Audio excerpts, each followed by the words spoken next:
Meanwhile, there is major news in Eastern Europe. Ukrainian citizens celebrating with soldiers following a major victory in areas that were under Russian control. And one of our next guests says the liberation should have world leaders preparing for a Ukraine victory in this war. Jonathan Lemire is also still with us, and joining the conversation we have MSNBC contributor Mike Barnicle. We're going to start with Ukrainian forces claiming major victories on the battlefield after recapturing large parts of territories in eastern Ukraine. Local officials say Ukrainian troops on Saturday took back the strategic city of Izium and areas around the country's second largest city, Kharkiv, forcing Russian forces to retreat. Russia initially claimed it was pulling back to regroup. However, Moscow yesterday acknowledged that it had lost nearly all of the northern parts of Kharkiv. Ukraine's commander-in-chief says their forces have retaken more than 1,000 square miles of land since the counteroffensive began the beginning of the month. That is more area than Russian forces have captured in all of their operations in Ukraine since April. Videos from Kharkiv yesterday showed local residents celebrating and hugging Ukrainian troops. Analysts say the fast-moving Ukrainian offensive shows that the tide of the war is shifting. The New York Times reports Russia's performance has prompted discontent among pro-Kremlin bloggers and staunch Vladimir Putin loyalists, creating new challenges for the Russian president. Joining us now, retired Army four-star General Barry McCaffrey. He's an NBC News military analyst. Also with us, staff writer at The Atlantic, Ann Applebaum. Joe? General McCaffrey, I'd love your insights on this latest rout of Russian forces. What's your takeaway?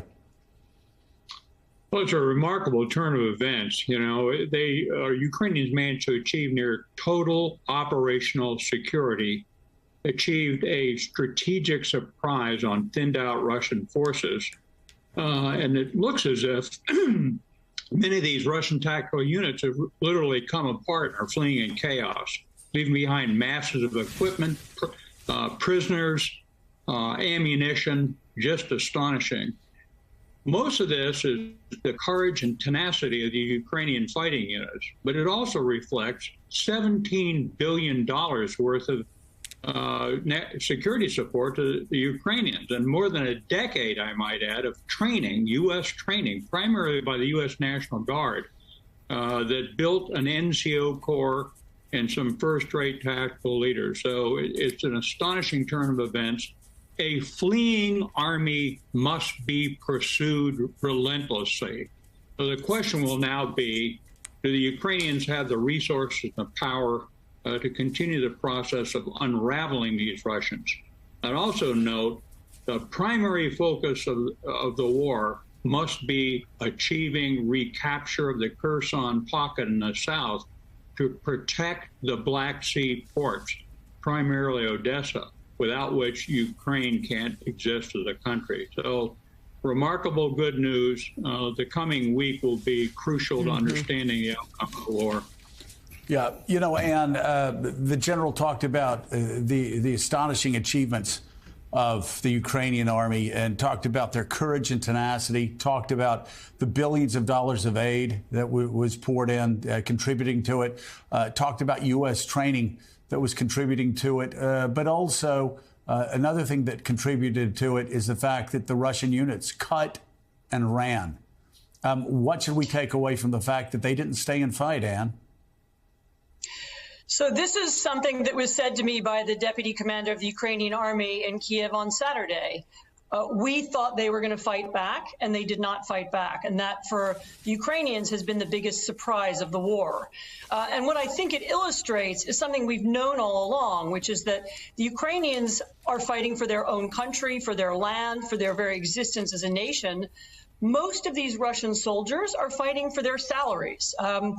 They don't want to die for some mystical idea of empire that's in Vladimir Putin's head, or some version of history that none of them really believe in anymore. And when they really believe the Ukrainian army is coming, they flee. And you saw the photographs of the extraordinary amount of equipment they left behind, tanks, guns, everything else. And I think what's really interesting about this is not just the amount of territory that's been taken back, but this behavior of the Russians suddenly puts into question the rest of the occupation. So how much, how will Russian troops behave elsewhere in Ukraine? How indicative is this of the whole occupation? And suddenly the war begins to look very different. General, looking at the battlefield, we have seen a litany of logistical failures, military failures, strategic failures by the Russian army. But could you speak to what Ann Applebaum was just talking about, the inability of one particular force to have the will to fight and the importance on the battlefield of the will to fight? Yeah, no question. Look, I think we ought to remind ourselves soldiers don't actually fight and die for ideological reasons or for grand national purpose. They die for each other, for a unit, a battalion combat team, their company commanders, their NCOs. So what has been surprising throughout this conflict, when the Ukrainians rolled up the Russians north of Kyiv, the current ongoing fight in the south, where the Ukrainians are striking deep using HIMARS rockets and probably aircraft attack, the discipline of the Russian army at battalion level isn't there. It's just astonishing. These soldiers are drunk, stupid, ill-trained. They left units without transport as they started to flee out of the encirclement up northeast of Kharkiv. It's really astonishing to see the low quality, not just of the privates, but of the tactical directions. And now we've got some astonishing Russian state TV showing language that I've never heard them use so far in this conflict.